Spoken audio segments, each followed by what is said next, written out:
Halo sahabat PSA kita, berjumpa lagi dan kali ini kita akan belajar dengan topik 10 kebiasaan yang harus kamu hentikan sekarang juga. Yuk, let's check it out. Nomor 1, mencari jalan pintas. Tidak ada jalan pintas untuk menuju gaya hidup yang lebih sehat. Bila kamu ingin mengubah hidupmu, ada satu cara untuk melakukannya. Kamu harus bekerja keras dan bersabar. Perubahan adalah sesuatu yang mungkin dilakukan. Banyak orang telah mengubah hidup mereka menjadi lebih baik. Mereka membuat rutinitas baru. Mereka telah mencapai tujuan jangka panjang dan telah menemukan kebahagiaan dan kesuksesan yang langgeng. Namun tidak ada perubahan yang mudah. Ini membutuhkan disiplin, konsistensi, dan ketekunan yang luar biasa. Kamu harus mengatasi rasa tidak aman, menghadapi ketakutan, dan secara bertahap menciptakan kehidupan yang diharapkan. Jadi, berhentilah mencari jalan pintas. Berhentilah mencoba mengubah gaya hidupmu dalam semalam. Karena perubahan memerlukan kerja keras, tidak ada jalan yang lain. Nomor 2, mengejar tren.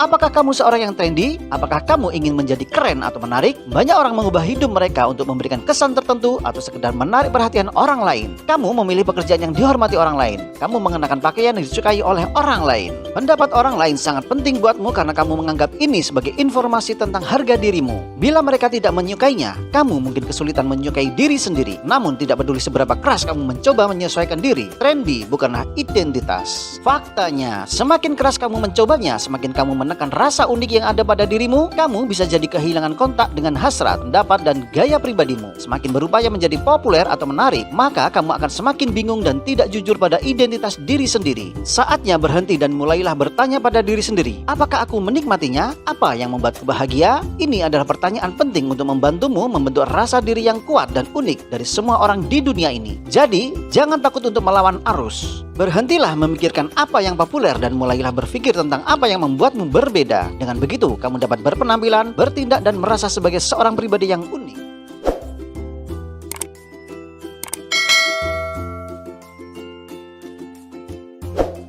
Nomor 3, pilihan-pilihan yang impulsif. Apakah kamu membuat pilihan-pilihan yang impulsif? Apakah kamu secara sembrono mengorbankan waktu atau sumber daya yang dimiliki? Siapapun dapat menggesek kartu ATM atau membuang waktu beberapa jam. Tapi keputusan impulsif menciptakan rasa bersalah dan penyesalan. Kamu bangun keesokan harinya berharap bisa melakukan hal yang berbeda. Tapi kamu tidak perlu menyesali keputusan yang telah lalu.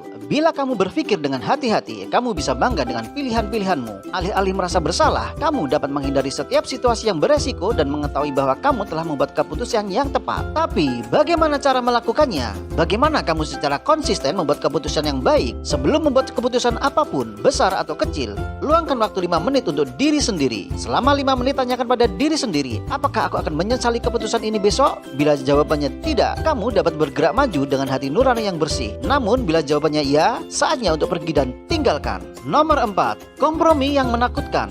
Apakah kamu merasa hancur ketika tertekan? Apakah kamu merasa percaya diri untuk mempertahankan pendirianmu? Rasanya menakutkan untuk memperjuangkan apa yang kamu inginkan. Kamu tidak boleh takut mengecewakan orang. Kamu harus melakukan pendekatan pada setiap konflik dengan penuh percaya diri. Jika tidak, keinginan dan kebutuhanmu akan dikesampingkan. Bila kamu ingin mengubah hidupmu menjadi lebih baik, kamu harus berani membela diri sendiri. Jangan takut mendahulukan kebutuhanmu, karena kebutuhanmu sama pentingnya dengan kebutuhan orang lain. Seseorang mungkin akan memberikan tekanan kepadamu, namun kamu perlu tetap teguh pada pendirianmu. Tentu saja ini membutuhkan waktu, latihan, dan keberanian untuk membela diri sendiri, terutama kepada teman dan keluarga. Tapi kebiasaan sehat ini sepadan dengan waktu dan usaha yang dikeluarkan. Pada akhirnya, kamu akan memiliki tanggung jawab pada diri sendiri. Kamu berhak membela apa yang kamu inginkan karena ada orang di dunia yang ingin memanipulasi dirimu.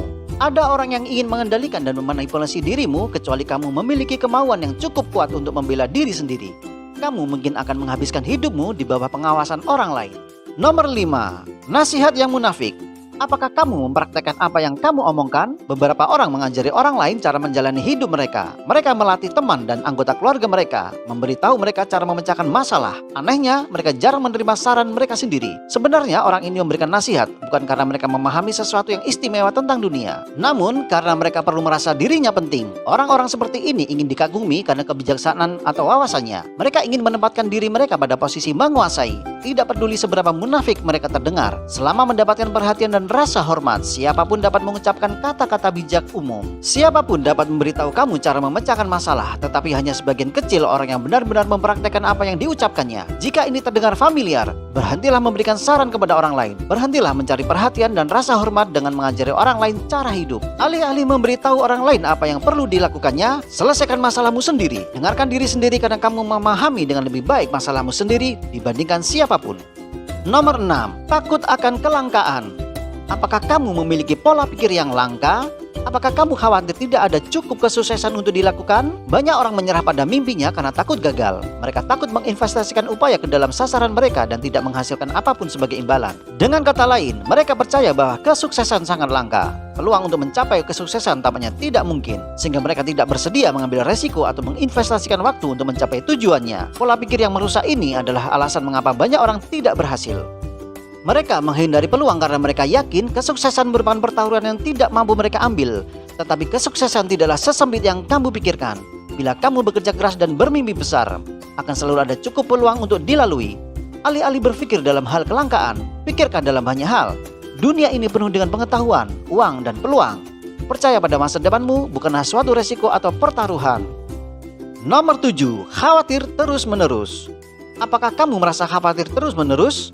Apakah kamu berjuang untuk mencapai ambisimu karena takut akan rintangan di depanmu? Seperti kebanyakan orang, kamu bisa jadi diliputi stres setiap saat. Setiap kali tantangan baru menghampirimu, kamu menjadi panik. Kamu membayangkan semua cara berbeda yang dapat membuatmu gagal atau mungkin mempermalukan diri sendiri. Alih-alih membuat kemajuan atau menghadapi ketakutanmu, kamu kembali kepada kebiasaan lama dan kekhawatiran sedemikian menguasai dirimu. Jadi, bagaimana kamu menghentikan rasa khawatir yang terjadi sepanjang waktu ini? Bagaimana kamu menjernihkan pikiran dari keraguan, rasa takut, dan kecemasan? Tidak ada cara mudah untuk semua orang, namun ada lusi dan mekanisme penanganan yang berbeda yang dapat membantumu mengatasi kekhawatiran dan ketakutan. Sebagai contoh, berbicara dengan teman adalah cara yang bagus untuk menghilangkan pikiran cemas. Saat kamu menyuarakan kekhawatiranmu, kamu menyadari betapa tidak rasionalnya itu terdengar. Kamu belajar untuk menertawakan ketakutanmu, dan kekhawatiranmu tidak lagi mengkhawatirkan. Gerakan fisik adalah cara lain yang bagus untuk menenangkan kecemasanmu. Berjalan-jalan dapat membantu melepaskan energi gelisah sambil mengubah keadaan pikiran, terutama bila kamu menggabungkan perubahan pemandangan di sekitar.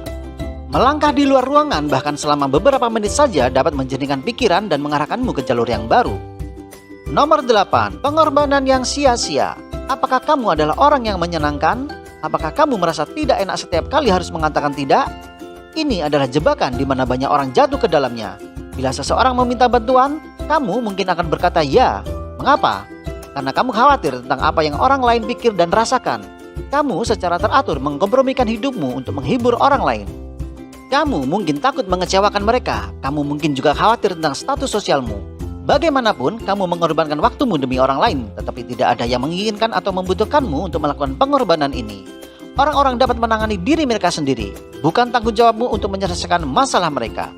Kamu bisa berkata tidak kapanpun kamu mau. Meski terdengar menakutkan, mereka tidak akan menentangmu. Sekalipun demikian, kebahagiaan mereka tidak boleh membebani hati nuranimu.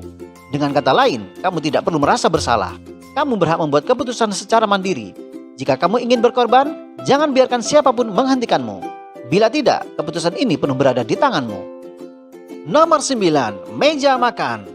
Apakah kamu makan siang di meja kerjamu? Makan di meja kerja dapat mendorong kebiasaan buruk. Pikirkan semua tekanan yang terjadi di tempat kerjamu. Saat istirahat makan siang, kamu seharusnya melarikan diri dari lingkungan yang membuat kamu stres. Namun, makan di meja kerja memungkinkan stres berlama-lama dan membebani pikiranmu. Mungkin kamu merasa nyaman makan di meja kerja, namun kebiasaan buruk ini berdampak negatif pada kebiasaan makanmu. Hal ini dapat mendorongmu untuk makan lebih cepat dan kurang memperhatikan makananmu. Dengan kata lain, kamu tidak sengaja makan dalam porsi besar yang menyebabkanmu mogok di tengah hari. Tapi, alasan penting lainnya mengapa kamu perlu segera menghentikan kebiasaan ini adalah karena makan siang seringkali menjadi kesempatan bagi orang untuk bersosialisasi, baik saat kamu makan dengan rekan kerja atau pergi ke warung. Hal ini memberikan otakmu waktu untuk beristirahat dari pekerjaan untuk sementara waktu. Setiap kali bersosialisasi, otakmu akan mendapatkan dorongan energi, dan energi itu membantumu untuk tetap produktif sepanjang sore. Jadi, berhentilah makan di meja kerjamu.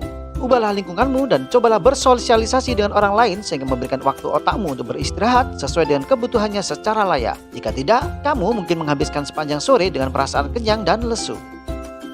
Nomor 10. Menghindari tanggung jawab. Apakah kamu mudah menyalahkan orang lain? Apakah kamu menyerahkan tanggung jawab atas kegagalanmu? Ini mungkin salah satu dari 10 kebiasaan yang paling merusak dari daftar yang ada. Banyak orang tidak dapat bertanggung jawab atas kesalahan mereka. ketika terjadi kesalahan, mereka berjuang untuk mengidentifikasi kelemahan mereka. Mereka bertindak seperti korban dalam kehidupannya sendiri dan terus-menerus menyalahkan orang lain atas kerugian dan kegagalannya. Secara alami, pola pikir ini membuat kamu tidak dapat mengubah gaya hidup. Bila kamu tidak dapat bertanggung jawab atas kesalahan diri sendiri, kamu tidak akan pernah belajar atau berkembang. Kamu akan membuat kesalahan lagi dan lagi. Namun, jika kamu menerima tanggung jawab dan mengidentifikasi kelemahanmu, kamu dapat memperbaiki masalahmu dan mengubah hidupmu menjadi jauh lebih baik. Terima kasih sudah menyimak video ini dan jangan lupa klik subscribe untuk terus mendapatkan topik belajar menarik lainnya. Sampai jumpa.